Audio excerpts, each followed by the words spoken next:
यो देशका जनताहरूले सरकारलाई कठालो समातेर सडकमा घिसार्छ। यदि यो देशमा युवाहरूलाई त्यस्तो अवस्था हुन्थ्यो भने आज एउटा 60 वर्ष 70 वर्षको वैज्ञानिक अनुसन्धानकर्ता आज यो खुल्ला आकाशमा रातभरि यहाँ सुत्नुपर्ने अवस्था हुन्थ्यो। कस्तो देशमा हामी जन्म लियो हेर्नुहोस्। 800 सांसद भएको देशमा हामीलाई नीति बनाइदियो भनेर सडकमा बस्नुपर्छ। सरकारलाई घुँडा टेकाएर यहाँ सडकमा ल्याउँछौ। यो देशका डाक्टरहरूलाई यही देशमा काम गर्न देऊ, इन्जिनियरलाई यही देशमा काम गर्न देऊ भनेर माग गर्नको लागि हामी यो आज राति यो सडकमा बसिरहेको छु। विज्ञान प्रविधिलाई अनुसन्धान गरेर अगाडि बढाएर यो देशका इन्जिनियरहरूलाई यही देशमा अनुसन्धान गर्न लगाउँछु र यही देशमा रोजगारी दिन्छु। यो देशका किसानहरूको लागि यही देशमा औजारहरू बनाएर मैले किसानको अगाडि बढाउँछु भन्ने मान्छे आज यो खुल्ला आकाश मुनि आन्दोलन गर्नुपर्ने अवस्था आएको छ। यो भिडियो जुन आज तपाईँले खिचिराख्नु भएको छ नि, 10 वर्ष 15 वर्षपछि हाम्रो बच्चाले यो भिडियो हेऱ्यो भने हाँस्छ कि हामी माथि हाँस्छ। सरकारले औषधिमा भ्रष्टाचार गरेको बेला उसले सहयोग गरेको हो, त्यसलाई सम्बोधन नगर्ने, उसको मुद्दा सम्बोधन नगर्ने, बजेट र भत्ता खाइरहेको अवस्था छ। 800 भन्दा बढी सोच्नुहोस् कति बजेट खाइरहेको छ यिनीहरू। सर नमस्कार। नमस्ते। हजुरको शुभ नाम? मेरो शिव यादव। शिव यादव, हजुर। अहिले यो रातिको समयमा तपाईँहरू माइतीघर मण्डलामा यो खास के को लागि हो तपाईँहरू? यो देशको सरकारलाई यही देशमा युवाहरूलाई गरी खान देऊ, यही देशमा युवाहरूलाई बस्न देऊ, यही देशमा अनुसन्धान गर्ने व्यक्तिहरूलाई अनुसन्धान गर्न देऊ, यो देशका डाक्टरहरूलाई यही देशमा काम गर्न देऊ, इन्जिनियरलाई यही देशमा काम गर्न देऊ भनेर माग गर्नको लागि हामी यो आज राति यो सडकमा बसिरहेको छौँ। त्यो अवस्था छैन र मागै गर्नुपर्ने अवस्था भयो र देशमा। यदि यो देशमा युवाहरूलाई त्यस्तो अवस्था हुन्थ्यो भने आज एउटा 60 वर्ष 70 वर्षको वैज्ञानिक अनुसन्धानकर्ता आज यो खुल्ला आकाशमा रातभरि यहाँ सुत्नुपर्ने अवस्था हुन्थ्यो। कस्तो देशमा हामी जन्म लियो हेर्नुहोस्। जो मान्छे यो देशलाई मैले सेवा गर्छु, यो देशको लागि मैले काम गर्छु, विज्ञान प्रविधिलाई अनुसन्धान गरेर अगाडि बढाएर यो देशका इन्जिनियरहरूलाई यही देशमा अनुसन्धान गर्न लगाउँछु र यही देशमा रोजगारी दिन्छु। यो देशका किसानहरूको लागि यही देशमा औजारहरू बनाएर मैले किसानको अगाडि बढाउँछु भन्ने मान्छे आज यो खुल्ला आकाश मुनि आन्दोलन गर्नुपर्ने अवस्था आएको छ। कस्तो देशमा हामी जन्म लियौँ, कस्तो शासकहरू हाम्रो देशका छन्, कस्तो राज्यमा हामी बाँचिरहेको छौँ, कल्पना गर्न सक्छौ? यो भिडियो जुन आज तपाईँले खिचिराख्नु भएको छ नि, 10 वर्ष 15 वर्षपछि हाम्रो बच्चाले यो भिडियो हेऱ्यो भने हाँस्छ कि हामी माथि हाँस्छ। हाम्रो बुवाले कस्तो देशमा हामीलाई जन्म दिएको हो कि आज यो विश्वको युनिभर्सिटीमा, यो देशको युनिभर्सिटीमा विज्ञान प्रविधिको देश भनेर पढाउँछ। तपाईँलाई थाहा छ यो विश्वमा यो युनिभर्सिटीमा हरेक देशको युनिभर्सिटीमा विज्ञान प्रविधिमा देश फड्को मारिरहेको छ। विज्ञान प्रविधि भनेको देशहरू अगाडि बढिरहेको छ।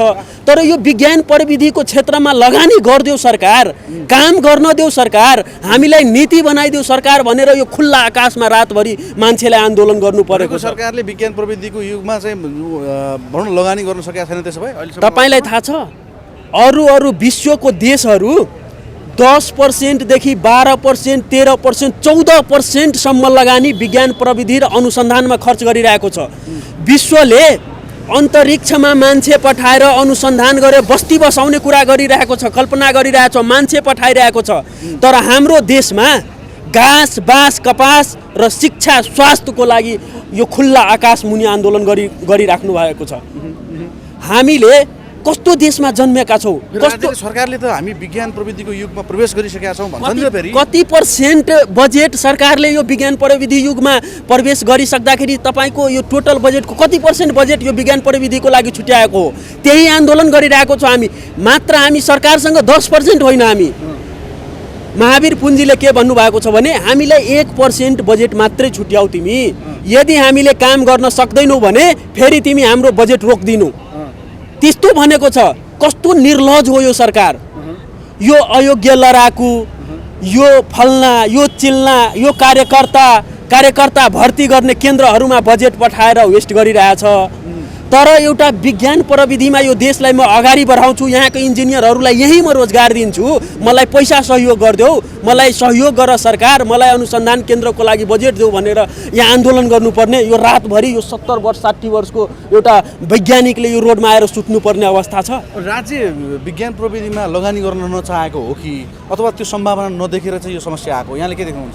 यो सम्भावना नभएको भए आज यो देश विश्वको कतिवटा देश यो विज्ञान प्रविधिमा अगाडि बढेर यो देश कहाँबाट कहाँ पुगिसक्यो।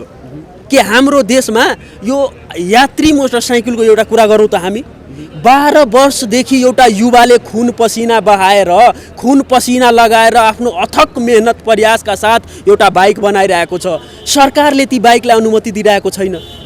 के यो हामी के भइरहेको छ यो देशमा, हाम्रो देशमा?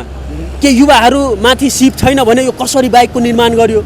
महावीर पुनको आविष्कार केन्द्रमा यो काम गर्ने क्षमता छैन, योग्यता छैन, त्यो उसँग सिप छैन भने यत्रो यो हामीले त हेरिरहेको छौँ नि सोसल मिडियाबाट। उहाँले त बिना लगानीको, सरकारले केही सहयोग नगर्दाखेरि यत्रो आविष्कार केन्द्रमा सामानहरू बनाइराख्नु भएको छ। यो देशलाई फ्रीमा कोरोना टाइममा तपाईँले हेर्नुभयो, फ्रीमा यो चेकअप गर्ने मेसिनको त्योहरू हस्पिटलमा बनाएर त्यो पठाएको छ फ्रीमा। यो सरकारलाई लाज लागिरहेको छैन? सरकारलाई लाज लागिरहेको छैन? अप्ठ्यारो परेको बेला अनुसन्धान केन्द्र जसमा तिम्रो लगानी छैन त्यसले तिमी लगानी गर नगर तर म यो देशलाई जनतालाई सेवा गर्छु भनेर सरकारलाई लकडाउनको समयमा, मान्छे मरिरहेको समयमा सरकारले औषधिमा भ्रष्टाचार गरेको बेला उसले सहयोग गरेको हो। त्यसलाई सम्बोधन नगर्ने, उसको मुद्दा सम्बोधन नगर्ने। अहिलेसम्मको अवस्थामा राज्यले विज्ञान प्रविधिको लागि भनेर कुनै बजेटै नछुट्याएको अवस्था हो? कुनै बजेट नछुट्याएको हो, कुनै बजेट। 1 रुपैयाँ अनुसन्धान केन्द्र छ यो देशमा, सुन्नु भएको छ? यो विज्ञान प्रविधिलाई अगाडि बढाउनु पर्छ भनेर अनुसन्धान केन्द्र छ कुनै पनि ठाउँमा? आवश्यक त होला नि, हैन? आवश्यक छ, एकदम आवश्यक छ। त्यही भएर आज यो आन्दोलन भइरहेछ। अनुसन्धान केन्द्रको स्थापना, नीति निर्माण। तपाईँले मुद्दा हेर्नुभयो? 4वटा माग छ हाम्रो महावीर पुनको, 4वटा मुद्दा छ। त्यो 4वटा मुद्दामा 3वटा नीति निर्माण गर्ने मुद्दा मात्रै छ। यो देशमा आज कतिवटा सांसद छ तपाईँलाई थाहा छ?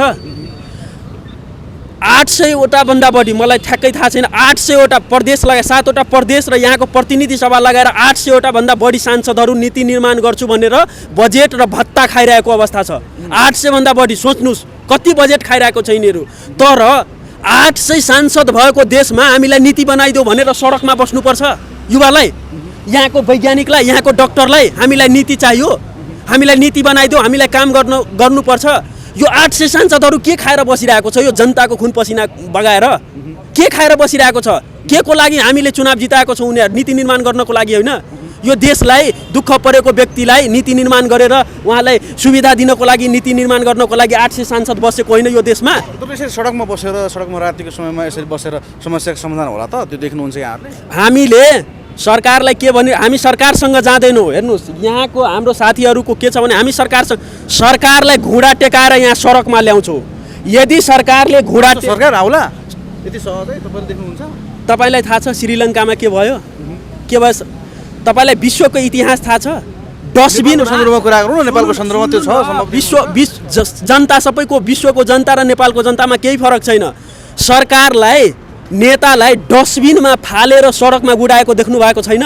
यदि हाम्रो माग, जायज मागहरू सम्बोधन गर्दै भने यो देशका जनताहरूले सरकारलाई कठालो समातेर सडकमा घिसार्छ। त्यो कुरा अबको युवाहरूले कठालो समातेर सरकारलाई डस्टबिनमा फालिदिन्छ। यदि हाम्रो मागहरूप्रति उहाँहरू सम्बोधन गरेन भने, हाम्रो मागहरूलाई अवहेलना गर्यो भने यो देशको जनता, आजै तपाईँले हेर्नुभएको छ, हजारौँ मान्छेहरू, हजारौँ सङ्घ संस्थाहरू, हजारौँ बौद्धिक व्यक्तित्वहरू, हजारौँ डाक्टर इन्जिनियरहरूको यो हाम्रो मागहरूप्रति सम्बोधन, यहाँको समर्थन भइसकेको छ। यदि चाँडोभन्दा चाँडो यो मुद्दा र मागप्रति सरकारले गम्भीर ध्यान आकर्षण भएन भने, हाम्रो गम्भीरतापूर्वक हाम्रो मुद्दाहरूलाई लिएन भने सरकारलाई बालुवा टारबाट, एसीवाला कोठाबाट कठालो समातेर बाहिर निकाल्नु नपरोस् भनेर यहाँबाट म चेतावनी, तपाईँको मिडियाबाट चेतावनी दिन चाहन्छु।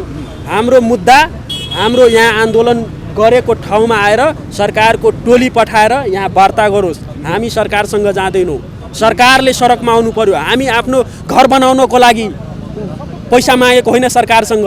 हाम्रो आफ्नो बुवालाई पाल्नको लागि, आमालाई पाल्नको लागि पैसा मागेको होइन। यो देशको जनतालाई सेवा गर्छु, यो देशको युवालाई रोजगारी दिन्छु भनेर हामीले बसिरहेको छौँ यहाँ। तपाईँले यसो भनिरहँदा नेपालको राष्ट्रिय राजनीतिमा नयाँ युवाहरूको, नयाँ दलहरूको पनि प्रवेश भएको छ।